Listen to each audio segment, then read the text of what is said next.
శ్రీ గురుభ్యో నమః. ఓం శ్రీకృష్ణ పరమాత్మనే నమః. శ్రీమద్భగవద్గీత అత నవమో అధ్యాయః. రాజవిద్య రాజగుహ్యయోగః. మొదటి శ్లోకము. శ్రీ భగవాన్ ఉవాచ. ఓం ఇదం తు తే గుహ్యతమం ప్రవక్ష్యామ్యనసూయవే జ్ఞానం విజ్ఞానసహితం యజ్ఞాత్వా మోక్షసే అశుభాత్. ముందుగా పదపదానికి అర్థం తెలుసుకుందాము. శ్రీ భగవాన్ ఉవాచ. శ్రీకృష్ణ పరమాత్మ ఇలా చెప్తున్నాడు.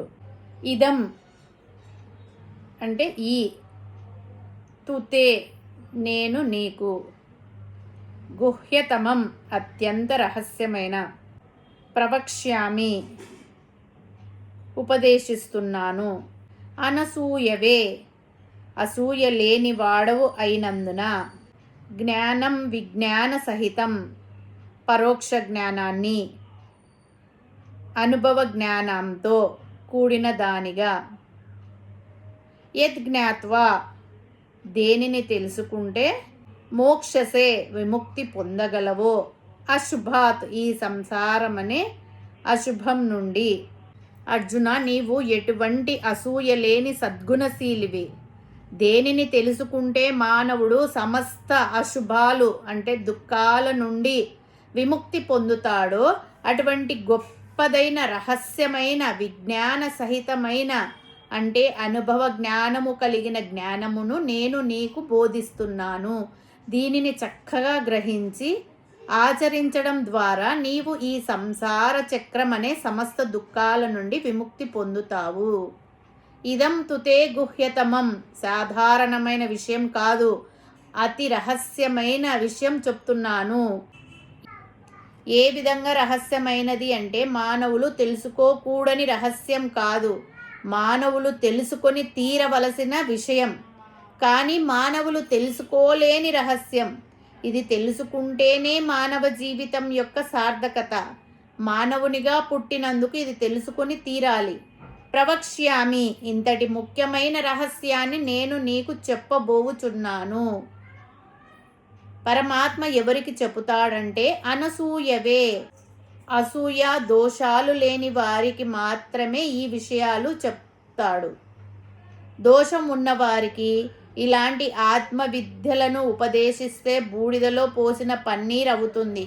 కాబట్టి అసూయ లేని వారికే దీన్ని చెప్పాలి. ఇతరుల పట్ల అసూయ ద్వేషం ఉన్నాయా లేదా అని ముందు తమకు తాము విచారణ చేసుకోవాలి. యోగం అభ్యసించే వారికి అసూయ వేరి పురుగు వంటిది.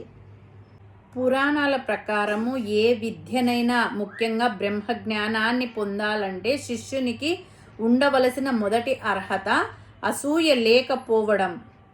పురాణాలలో దుర్వాస మహర్షి లేదా దక్ష ప్రజాపతి వంటి వారు గొప్ప తపస్సంపన్నులైనప్పటికీ అసూయ వల్ల పతనాన్ని చవిచూశారు.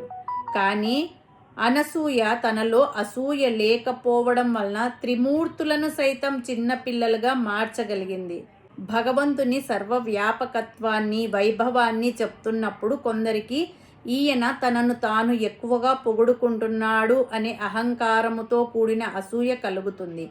కానీ అర్జునుడు శ్రీకృష్ణ పరమాత్ముని పూర్తిగా నమ్మాడు.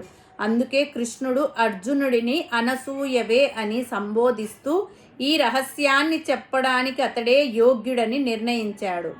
శాస్త్రాలు చదవడం వినడం ద్వారా దేవుడు ఉన్నాడని, ఆయనే సర్వస్వం అని తెలుసుకోవడం జ్ఞానం.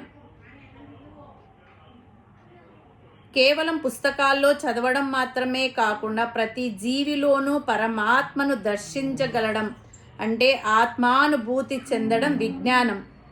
భగవద్భక్తి ద్వారా మాత్రమే ఈ సంసార సాగరాన్ని దాటడం సాధ్యం.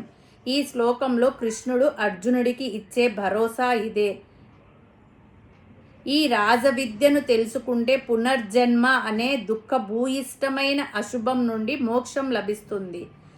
ఈ మొదటి శ్లోకం ద్వారా శ్రీకృష్ణుడు ఈ అధ్యాయంలో చెప్పబోయే అద్భుతమైన భక్తి తత్వానికి గొప్ప పీట వేశాడు. కుళ్ళు కుతంత్రాలు అసూయ లేని పవిత్రమైన మనస్సుతో భగవంతుడిని శరణు వేడితే ఆయన మనకు మోక్షాన్ని ప్రసాదిస్తాడు అనే పరమసత్యాన్ని ఈ శ్లోకం మనకు బోధిస్తుంది. కాబట్టి విఘ్నులందరూ భగవంతుడు చెప్పబోవు ఈ అనుభవపూర్వక బ్రహ్మతత్వమును తెలుసుకొని కృతార్థులు కావలను. హరి ఓం తస్సత్.